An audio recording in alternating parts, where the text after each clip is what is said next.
So you can see here, welcome to another episode. This is what we call BRC.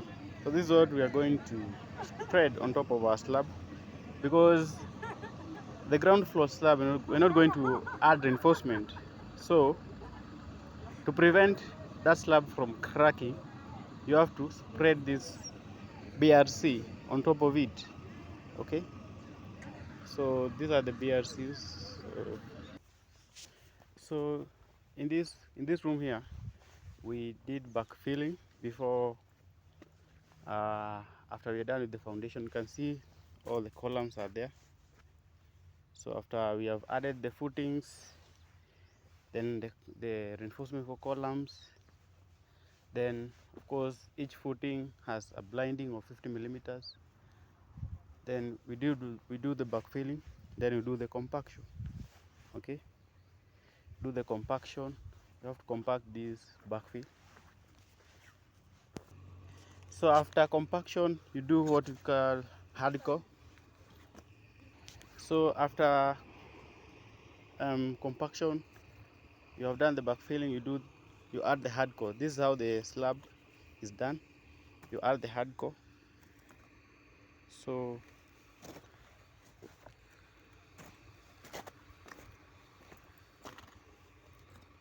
you can see this portion is still they're not done yet. So all this place we're going to add hardcore, because our slab is going all this way. Okay,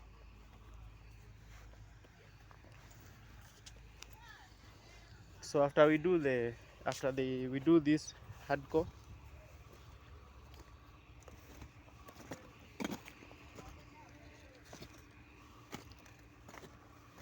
we will add this coarse aggregate now on top of this hardcore. Okay, so they're going to add this, then compact. They do the compaction, and then after that they're going to spread down the BRC, which I showed you at the beginning of this video. They're going to spread the BRC on top of that, and then they're going to the BRC will come. I think they're going to spread the polythene first. All right, I'm almost forgetting. You have to spread the polythene first, so that is to prevent that the moisture and the cold from coming from the ground to the room. Then they're going to spread the BRC on top of this, of that polythene sheet. That is DRP10. So, and then after that you're going to add now your slab. Okay, that is probably a thickness of 100. So this here is called the plinth beam or the ground beam, actually the plinth beam. So this room is different from other rooms. If I can show you, this room has what we call plinth beam, and this plinth beam was not initially in the drawings, in the structural engineering details, but this one was actually decided on the site, because when they are doing the excavation for the level on this room is different. You can see that portion, you can see the level is high. This portion, the level is low. So the excavation on this north part, or this part, was going deep more than 2 meters, and the excavation on the other side, this part, was going only 1.5 meters. So that difference is too much. Okay, so that is for the ground wall. So the ground wall on this side is going more than 2 meters, on the south side is going just 1.5 meters. That difference is too much. That is what necessitated this ground beam. You can see they have placed the ground beam. I think it's about 500 millimeters in depth, and then the reinforcement for this beam is just, you can see here, T12. This is 12, grade of steel is 500. So this building, they're just using 500 that is grade of steel or the strength of steel. And if for you to know the grade of steel, it is normally labeled on the grade and the size. It's normally labeled. You can see here the grade here is 500, the top portion, the bottom portion, and T20. This is for this column, and then the rings are also labeled. So you can see here the class is T class 500, size is T16. So it's normally indicated in each. So you can see now here they will still do the backfilling and then the compaction in this room, and then they will add the hardcore and then the coarse aggregate, and then the they will add the polythene and then BRC on top of it, and then now the slab, which is about only 100 millimeters in depth.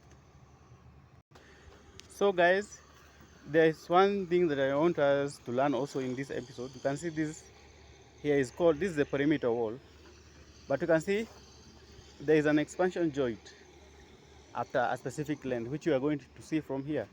So each span center to center is 3 meters for this particular wall.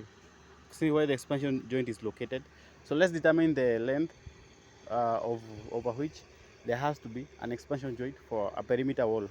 And for a building, you have to have an expansion if it is more than 37 meters. So when you are doing the design in your software, either in Structure or in ETABS or in StatPro, you have to know, you have to take into account the expansion joint. So a building cannot go more than 37 meters without an expansion joint, and this is, you can learn from from this perimeter wall.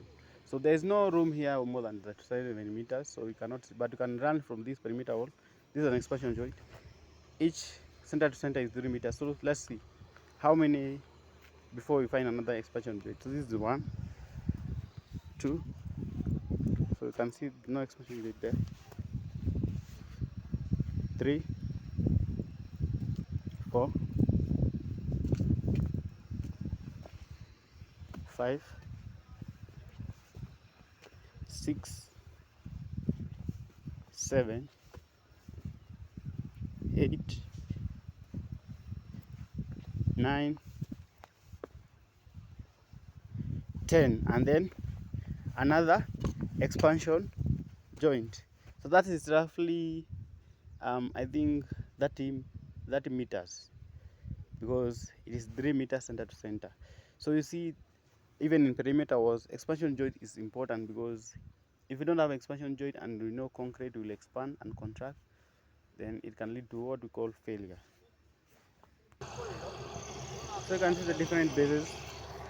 Actually, we did the excavation first, remove the top vegetative soil, and then after that you do the each footing. So so here are our footings. This is 1500 millimeter squared. This thing is 2200 millimeters squared, and it is singly reinforced. So you can see here this protrusion is by 200 millimeters for this column. This is also by 200 millimeters. So I think there is going to be a cover of 50 millimeters. So you have to leave the space for that cover all through these footings. And also there's also a cover of 50 millimeters. So that is the essence of these rocks.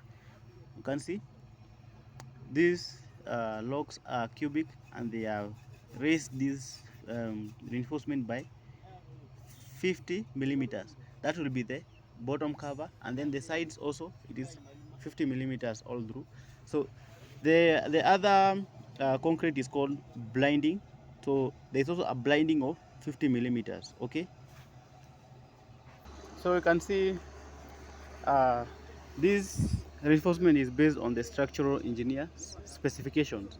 So this one is placed 200 millimeters apart, 200 millimeters apart, but you can see this one is, the base is big. This base is This base is 2200 millimeter or 2200 millimeters squared, and you can see it is very critical because even the spacing is just 100 for each reinforcement. And also you can see there will be a cover, bottom cover of 50 millimeters, so it is raised a bit.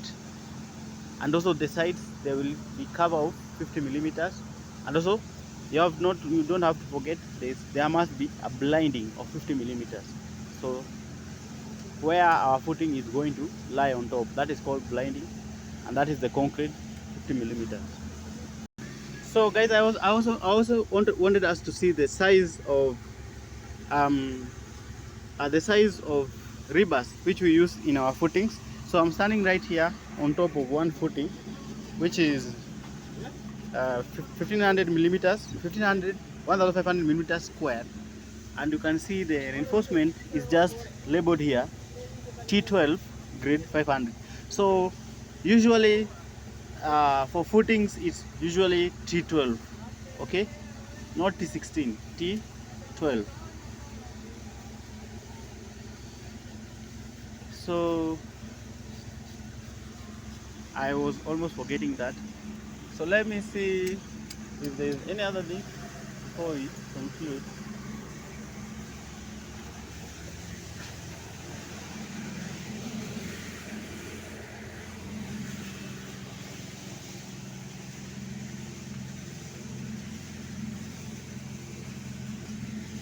For our column here,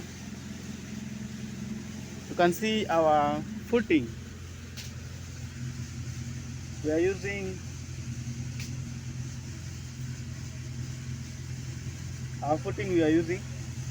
usually it is usually T12, but it is based on the engineering specification. But as an engineer, you should also know that footing is usually T12. So in your analysis, if you find T20 in your footing, then there has to be something. So usually T12. T12 is usually okay for footing. For column, mostly it's usually T16, but it depends on the analysis from whichever software you have used as an structural engineer. But here you can see, because we are going like 5 stories, we are going to use, for this column, we're going to use T20 and a grade of 500, but also for 60 is okay. So guys, in one video I told you cannot use T12 for columns, and you can see here this is 16 grade 500. So for column, it is good to at least use T16, unless it is not, it's just one room, so you have to use T16 at least. So this, you can see this column is 60-16. So guys, I think we are done with the foundation. Top vegetable soil has been removed. See you in another video.